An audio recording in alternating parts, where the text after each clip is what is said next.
very understanding also.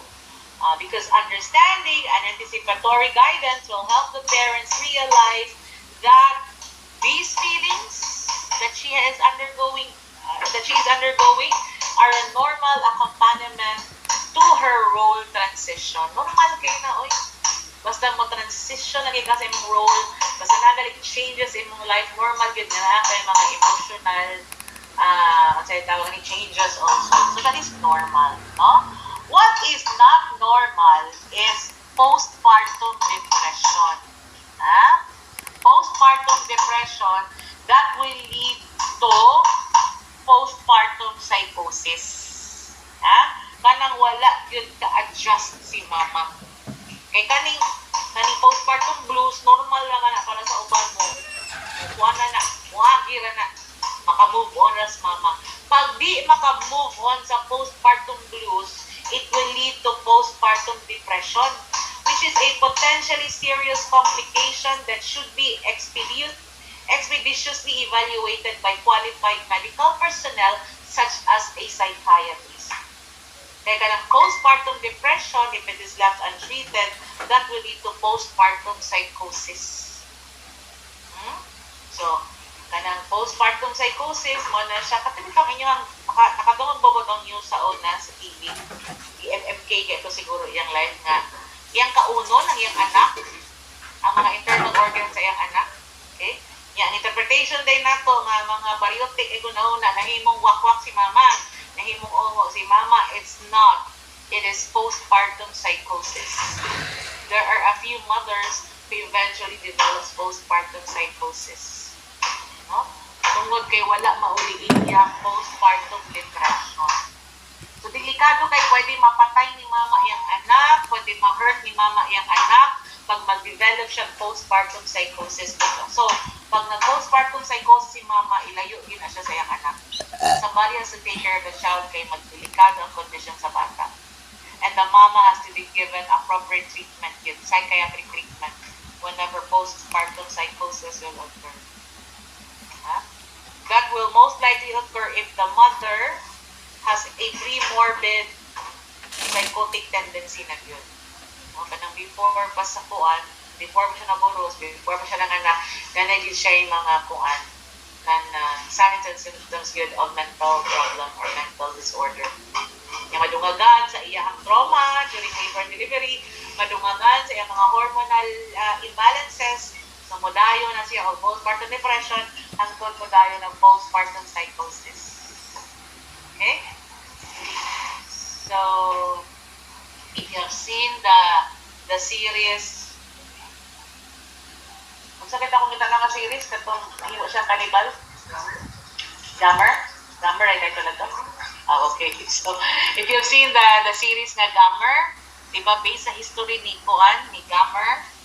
Jeff Dahmer, ang pagka-born niya, na-neglect siya kay iyang mama na ay postpartum depression. So most likely mo tini-develop sa iyang problema sa iyang sa iyang mental problems or mental disorders. So mo na mahita po pag na ay dili lang ang in danger gid ang bata physically and psychologically or mentally if the mother develop postpartum psychosis. Okay? Ang postpartum blues, normal na siya kung ma-outgrow sa mother. Kung ma-overcome sa mother. But there are mothers who develop postpartum blues that will lead to postpartum depression and eventually lead to postpartum psychosis. Una na siya ang dili normal. Okay.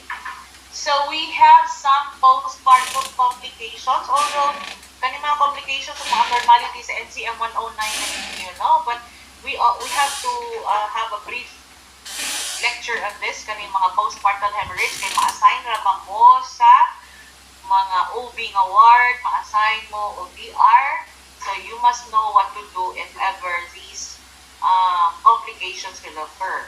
So what are the most common postpartum complications? You have hemorrhage, no? The early postpartum hemorrhage, this occurs this is bleeding within 24 hours postpartum. Nag-bleed si mama during the first 24 hours after labor and delivery. So, sa may mga possible causes na nung early postpartum hemorrhage si mama, we have uterine atony. So, sa manang uterine atony, wala mo contract ang iyahang uterus. Nag-relax ang kaayo, dapat mo contract na siya after delivery. Pero pag wala mo contract, nag-atony siya, bleed na siya pag-ayo. So, uterine atony is characterized by a boggy fundus. So, it leads to profuse bleeding, no? So, anong interventions, ani, is to massage the uterus, apply cold compress over the abdomen of the mother, place the mother on a modified Trendelenburg position. Because, if you remember, sa inyong positioning, the modified Trendelenburg position is what we call as the shock position, no? Para dili ma-shock, hypovolemic shock si mother. Si modified. Sa unang panahon, Trendelenburg position, ang positioning pag mag-shock or pag mag-impending shock ang patient. Ang problema lang sa Trendelenburg position is, di ba, lowered ang head. So, it will cause increased intracranial pressure sa head sa mother. Muna karon ang atong shock position, modified T na lang. Kung ito yung modified Trendelenburg, nakasupay ng upper body, pero ang head is turned to the side, pero naka-elevate yung lower extremities by 45 degrees. That is your position to prevent shock or impending shock. And then another intervention for uterine atony is to regulate the IV na i-fast trip para ma-prevent ang shock, para ma-prevent ang dehydration. And also encourage breastfeeding. Because when mothers breastfeed, that will stimulate the release of oxytocin na hormone. Ang oxytocin will cause the contraction of the uterus. So, pag mag-contract na sa uterus, ma-prevent na itong bleeding. Okay, another reason or another cause for early postpartum hemorrhage is laceration. No? Laceration katong nagisik ang iyahang perineum. No, nag-lacerate. So, may bawaan mo nga kanang bleeding is caused by laceration kay nag-bleed si mama pero naka-contract ang uterus. So, pasabot ang pagdugo niya liligikan sa uterine atony pagtungod sa laceration. Okay. So, with this, we are going to assess for the degrees of laceration. We are going to assess the perineum for laceration. So, sa may mga degrees of laceration, kung ang na-lacerate vaginal skin lang o vaginal mucous membrane, we call that as first degree laceration. Okay. Kung ang na-lacerate first degree, like vaginal skin and vaginal mucous membrane, plus muscles, we call that as the second degree laceration. Okay. Third degree laceration na siya kung ang na-lacerate second degree plus in external sphincter of the rectum. Sa itong second degree, vaginal skin, mucous membrane, muscles. Kung apil na ang external sphincter of the rectum, muna siya gitawag of third degree. Okay. Na kung apil pa yun ang mucous membrane of the rectum, that is now what we call as fourth degree laceration. Again, first degree, vaginal skin and mucous membrane ang nalacerate. Second degree, vaginal skin, mucous membrane plus muscles ang nalacerate. Third degree, vaginal skin, mucous membrane, muscles plus external sphincter of the rectum ang nalacerate. Fourth degree, kung vaginal skin, mucous membrane, muscles, external sphincter of the rectum, plus mucous membrane of the rectum ang na-lacerate. Muna siya ang fourth degree laceration. Okay, another postpartum complication is the hematoma. So hematoma is the bluish discoloration of the subcutaneous tissues of the vagina or the perineum. So naay namuo nga dugo. Unang bluish siya. Naay namuo nga dugo dito sa subcutaneous tissue of the vagina or the perineum. So kinsa may mga possible candidates na ma-develop og hematoma. katong mga mother na nag-deliver of very large na babies, no? Katong ninggamit of pudendal block, which is a local anesthetic such as lidocaine, which is injected into the pudendal canal where the pudendal nerve is located to relieve pain. So makakosto siya o hematoma. Or the hematoma could also be caused by excessive manipulation due to excessive vaginal examination or internal examination.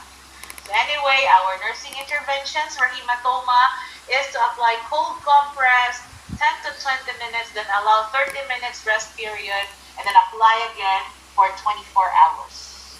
So mag-cold compress na every 10 to 20 minutes, and then 30 minutes rest periods, and then cold compress na po 10 to 20 minutes, and then 30 minutes rest period na po, and you have to do that for 24 hours.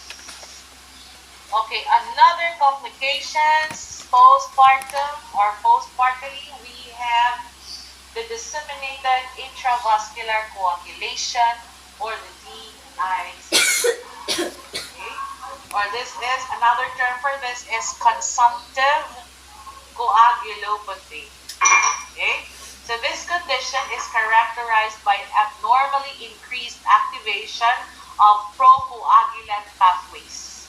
This results in intravascular fibrin deposition and decreased levels of hemostatic components, including platelets, fibrinogen, and other clotting factors. So in here, there is failure to coagulate. So that's why you will see that the patient may be bleeding in the eyes, in the ears, in the nose. So there is oozing of blood, no, in the uterus of the mother, anywhere, no, na pwede maagian sa blood na oozing of blood. At the same time, the mother is forming blood clots. So kaning DIC manggod, you are forming blood clots, and at the same time you are bleeding. So if you manage the blood clot, the more the patient will bleed. If you manage the bleeding, the more that the mother will clot. Okay? So muna siya. This is very difficult to manage. But for by the way, kaning DIC most commonly ma-occur ni siya if the mother has abrasio placenta or stillbirth or intrauterine fetal demise. Kaya na namatay ang bata sulod sa uterus. Or kung nag-abrasio placenta siya, eh grabe man ang bleeding ng abrasio placenta, so pwede siya. Basta ka nang conditions na grabe ka mag-bleed, that will result in disseminated intravascular coagulation. So management anemia is blood transfusion of cryoprecipitate or fresh frozen plasma, and if all else fail, hysterectomy. Hysterectomy is the surgical removal of the uterus. Para maundang na ng bleeding, maundang na po ng blood clot formation. So tangtangon tong source of bleeding, which is the uterus.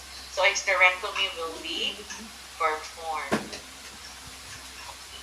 Kung natay early postpartum hemorrhage, napotay late postpartum hemorrhage. Kaya itong hemorrhage na occur even after 24 hours after delivery or after the labor experience. So we call that as late postpartum hemorrhage. Also may possible cause aning late postpartum hemorrhage. We have retained placental fragments. Ito na kung gingon sa inyo nga pag-delivery of the placenta, dapat i-weigh na siya or kung dili ithon ang cotyledons, no? Kaya kung naay mabilin na cotyledons or naay nabilin na fragment sa placenta,